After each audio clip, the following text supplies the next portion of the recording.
Like what you see, then you're like me and you love making tote bags. In this tutorial, I'm going to show you how to make this plain and pattern tote bag using the Burrito method. I'm also going to show you how to personalize it using your own logo or your label. This is a 2-seam tote bag. It's very easy to make, and if you watched my tutorial on how to make a simple scrunchie or a pillowcase, then this will be easy for you.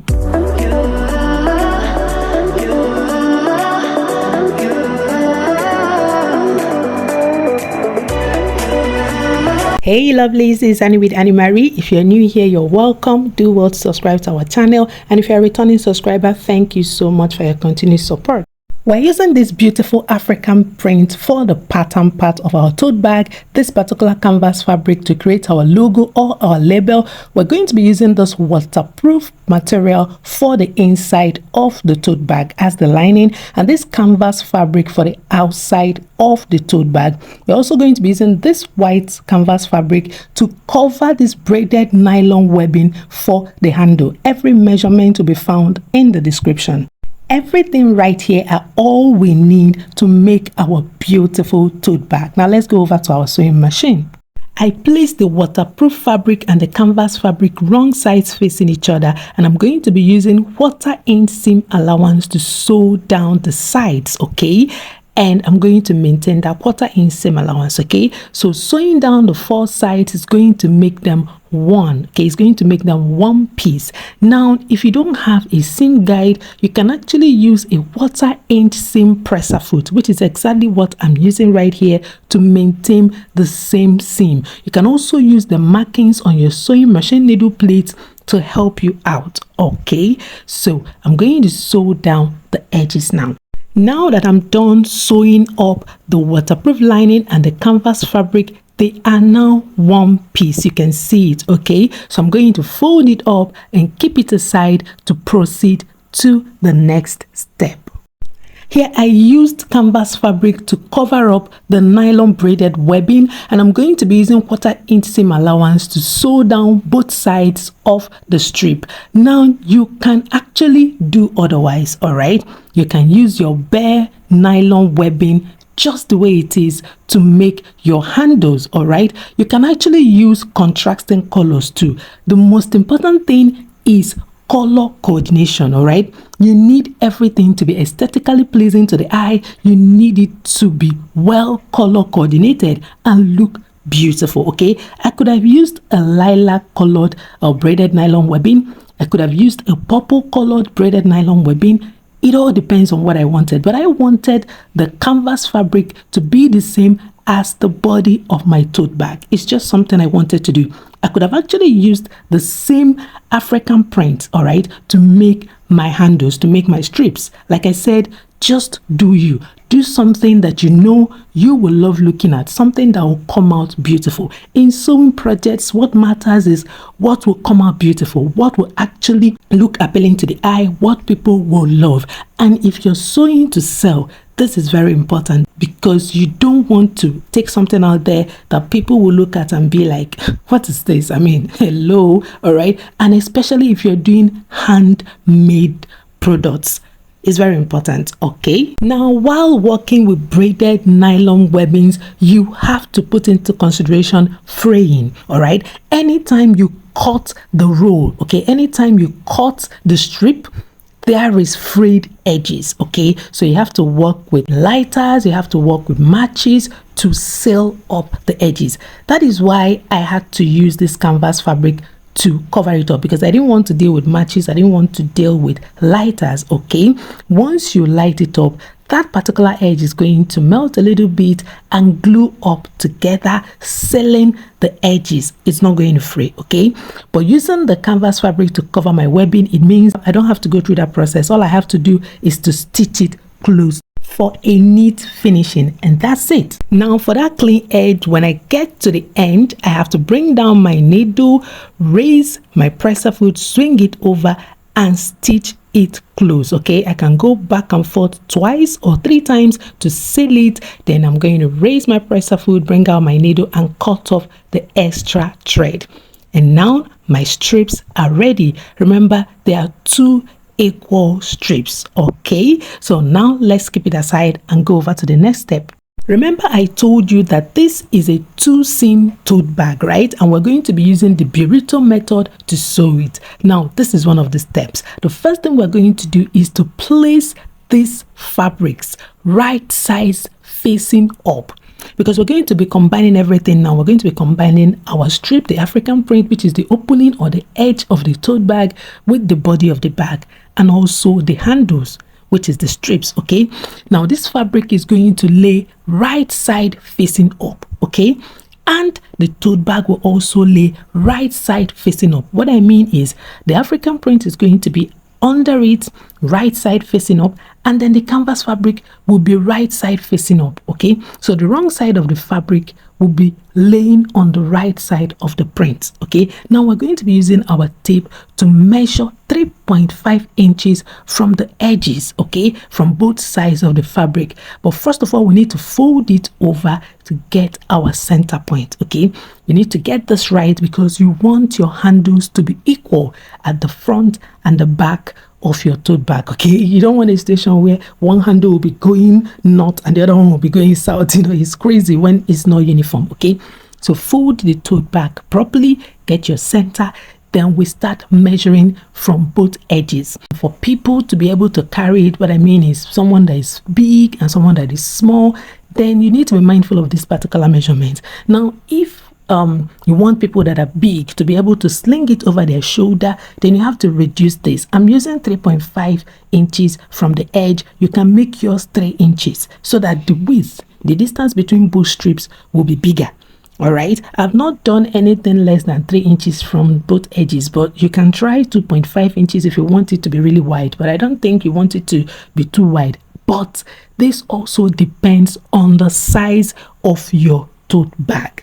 Okay, the length and the width of your tote bag, this also depends on it. All right, now while marking, you make sure you mark the front and the back. You can see what I'm doing. I'm marking the top and the bottom, because by the time we unfold this, you need to see your placement, the markings properly, because that is where the handles will be placed. Okay, when you flip this open, you will see that you will have 4 markings on the long strip. Okay, you will see 4 markings on the long strip. Now we're going to be using this handle and attach them right there. Okay, it's going to be 4, like I said. Now all we have to do is to place it exactly where we mark, make sure it is well centered, and we're going to be using our wonder clip to clip the 3 together. What I mean is the African print, the body of the tote bag, and the handle.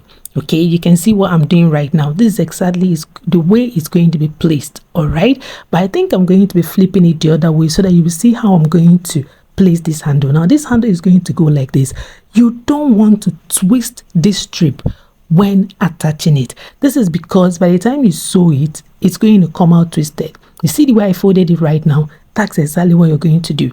Take it straight and just place the other end right there without twisting it. Okay, I've already placed the other one, and by the time you raise it, this is exactly what you will have. All right, now we're going to be applying the Burrito method. What it means is that we're going to fold this over. Okay, we're going to fold it until we see the other end of our patterned fabric, which is the African print, because that edge is going to meet the other end where we clipped. Okay, so we're going to make sure that we get the pattern fabric and fold it over to meet the other end, remove our clip and pin everything together, then we'll sew along it. Okay, this is the Burrito method. All right, now that we have everything together, we're going to be stitching down the edges using 1/4-inch seam allowance. Okay, now while sewing, you need to make sure that all 4 fabrics are equal, placed together. While sewing, please make sure that you're aligning them, make sure that they are moving properly, because if you don't do that, you will find that at the end of the day that some fabrics moved inside and you only sewed like 2 or 3 layers. Another thing is that this pattern fabric needs to be 7 inches or more in width. This is because it is Burrito method. You're going to be pulling out everything inside out, and if the edge is not big enough, if the width is not big enough, you cannot pull them out. Your stitches are going to tear up and you will start all over again, and honestly, I don't like doing that. Now, another thing is to sew over the handle points twice or 3 times, okay? This is to secure it and make it strong enough to hold anything that you throw into your tote bag. You don't want a situation where it will be tearing off if you put some books or some items that you feel are heavy. When you get to the end, you double stitch, okay? Secure your stitch, make sure that everything is well, cut off the extra thread, and you're good to go. Now, the next thing is to pull out the rest of it from inside. Now, you need to be extremely careful here. You're not in a marathon race, okay? You're not going anywhere. Take your time to pull it out, because if you don't, you're going to tear your stitches and you will definitely start over again. Honestly, I hate starting over something that I'm almost done with, okay? Now, this is exactly the way it's going to look once you're done. All right, looking beautiful. We're almost done with this. Now we're going to top stitch to make sure that the handle lays flat and beautiful, okay? Don't skip this top stitching part because it helps the handle to lay flat and flush against the edge. All right, it will make it look beautiful.